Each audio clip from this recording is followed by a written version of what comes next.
Tayo ay nakabalik na naman dito sa Minecraft. Gagawa lang tayo ng kahoy dyan sa crafting table kasi nga gagawa tayo ng malupitang basement or tinatawag na secret base sa madaling salita. Dito nga pala tayo gagawa ng secret base. So napakalit pa niyan at lalaki pa yan pag nagawa na. So mga guys, tamang trip muna tayo dito kasi nga gutom na ako. Quality, solid. So, mauumpisa na ang gumawa ng ating basement o secret base. So, magta-time lapse na tayo.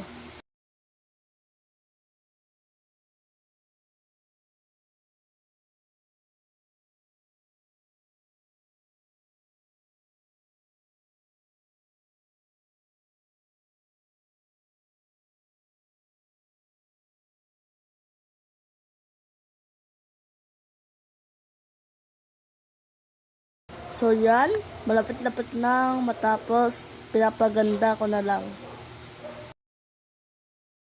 So paggabi na, sana hindi tayo maabutan ng gabi dito, baka kainin tayo ng sobrang dami zombies. Sa taas naman ng basement ko ay magagawa ako ng aking malupitang garden. At syempre kailangan natin bilisan kasi nga palubog na ang araw.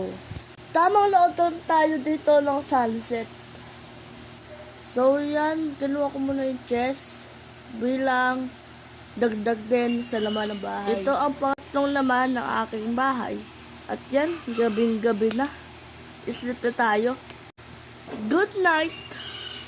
And good morning guys! Panibagong araw na naman dito sa ating Minecraft. So, tara, labas na tayo. Panibagong paglalakbay na naman ngayong araw. Sinarado ko muna saglit ang pintuan para hindi tayo pasukan na magnanakaw. So, binisita ko muna saglit ang ating basement para mapakita ko na din sa inyo na maayos ang ating malupitang basement. Naginawa lang natin sa loob ng 30 minutes. Nilagay ko muna ng konting palatandaan ng ating basement para madali ko siya makita. Lagay naman tayo ng pintuan sa ating basement. So, kukuha naman ako ng kulay puting puno.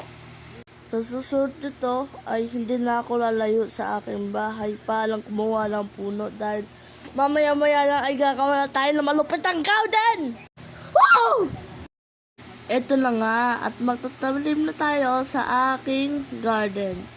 Yung nasa ilalim naman ng garden ko, yung secret basement.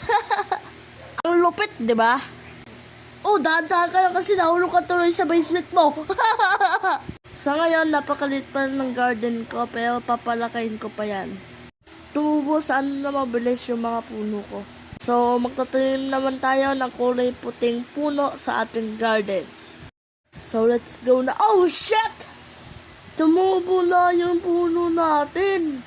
In fairness, wala pa isang araw tumubo na agad to. So, lalakayan ko lang ng konti yung garden ko. Ay, salamat hindi na ako lalayo pa sa aking bahay para kumuha ng puno. Dahil may puno na tayo sa tabi ng bahay ko.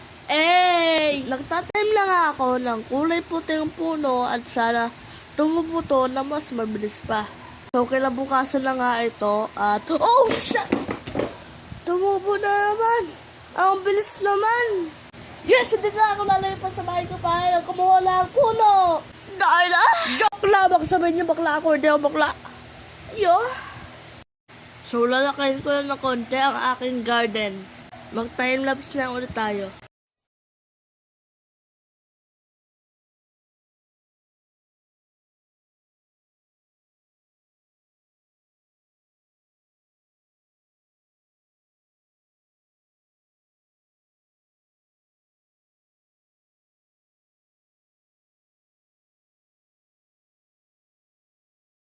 So, nalakayan ko na nga ang aking malupitang garden. Magtatanim na ulit ako ng kulay puting puno. So, hanggang dito na lang mga guys. Huwag nyo din kakalimutan mag-subscribe sa ating channel. Bye-bye guys!